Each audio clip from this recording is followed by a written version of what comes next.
AFC Defensive Player of the Week. How did you find out? I found out in the team meeting, but yeah, it's a blessing. I'm just thankful for the opportunity to continue to play with these boys and just want to keep progressing. Considering some of your other accolades, I was surprised it was your first one of the week. What does it mean just to finally, you've had other honors, but what does this one mean? I mean, it means a lot, I guess. I'm happy that I got it, but at the same time, I know it's just award for the week, and we got a game this week that I'm focused on, that we're focused on. So just making sure that's the main focus. Kenny Moore is a really good shot. You made a great play. He made a good play. Are you friends with him at all? Do you chat with him? Yeah. We talked after the game, and we talk on social media a bit. I mean, he's been playing at a high level for a while. I think he's been in the league for 8 years, but he's been playing at a high level for a while, and I've been watching him my entire career. So it's just exciting to have another player like that on the other side of the field. Kelce is at the top of the 2 or 3 in the league in receptions now. Just kind of, you're very familiar with it, but how do you view the challenge of trying to hold him down?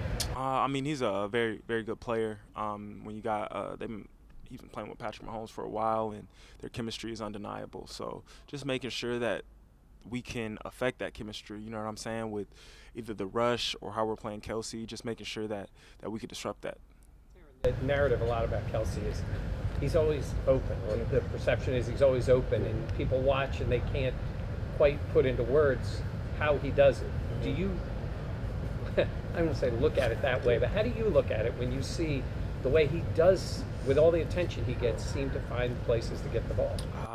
His brain, I would definitely say that. I mean, he's such a smart player, and he knows angles and really good with leverage. So if you're playing a certain leverage on him, he's going to get off of that, go the opposite way. And I feel like Patrick Mahomes is just on the same page with him. Obviously, they spend so much time together, so I just feel like that's probably the biggest thing, is how smart of a player he is, how smart Patrick is, and them being on the same page.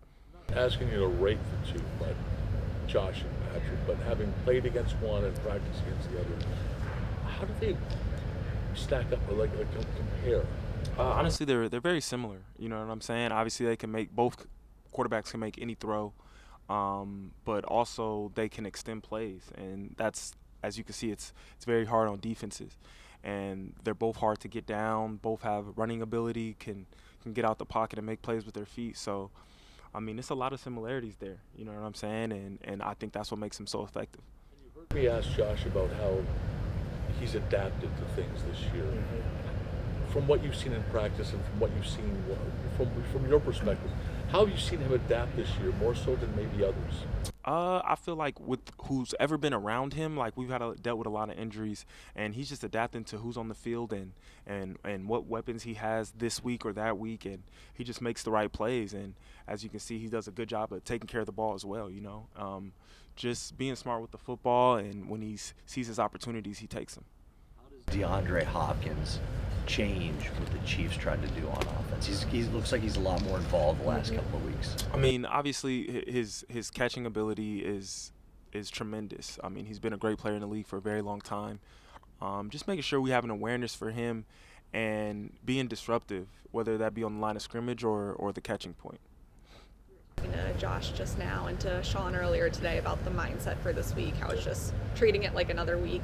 What does that look like for you in the defense of, are you guys reminding each other that? Like, how do you make sure that mindset kind of permeates everyone? At least for me, I'd say that every week I try to prepare the best way I possibly can.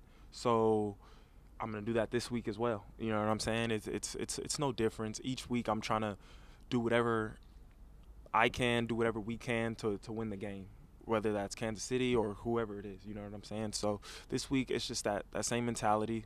Not doing nothing different, just having that same mindset of wanting to be the best prepared. Do you remind younger guys of that? If maybe this is their first of these Bills-KC meetings, like, do they need a reminder of, hey, just treat this like a normal game, or how does that happen? Maybe a little bit, but like Josh was saying, I feel like we kind of have that demeanor about ourselves. You see that from the older guys, knowing that it's just another game on the schedule. So I feel like they see our demeanor. They know that we have a process, and we're sticking to that process every day. What makes Kansas City's offense so good on third downs? Man, I would say starting with the quarterback is just how one he can extend plays. That's huge. So you got to win 2 times. One, the first read, and then after he scrambles out there, then you got to win again. Whether that be stopping him from getting the first down or breaking up a pass. So he does that extremely well. Josh does it extremely well too. So I feel like that's a huge thing that makes him really good. In that playoff game in January gave you guys a lot of problems running the ball out of 12 personnel and 13 personnel. What do you think about that? I just feel like we got to do a better job stopping the run, and we're going to do that. I know you said you prepared the same and keep everything like the same game. When you go out there on the field, does a game like this, especially here, does it feel any different when you take the field? And do you allow yourself to embrace that a little bit? These are big moments while you still prepare the same way. Yeah, I mean, the way Bills Mafia is, every time I'm out there, I always feel the energy, you know what I'm saying, regardless of who it is. So that being said, I don't think it's going to feel any different, I've played Kansas City so much at this point, you know what I'm saying? So it's just like another game, and Bills Mafia is going to be loud like they always are. The playoffs, you're without TB. What does it mean that he'll be here for this game? It's huge. I mean, he's a great player. He's a leader of our defense, and he's a playmaker. So it's huge. I'm excited that he gets to play with us this week. For you seeing, I know Matt Milano still has a ways to go, won't play this week, but just having him at practice today. Oh, so encouraging. You know what I'm saying? I'm just happy he's back out there getting ready to practice. And, yeah, it's going to be a huge game when we get him back.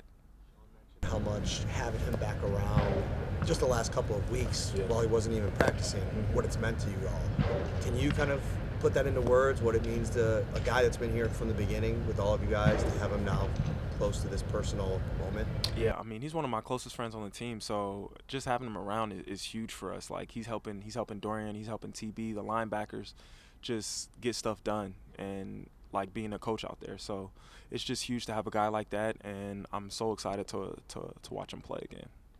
Excited yet? Like, he's always kind of the same demeanor around us, very quiet, but like today, was there any excitement from him getting back in the field? Honestly, I see the excitement when he's walking around, he's talking about ball, like being out there, like he is excited. So I'm excited for him.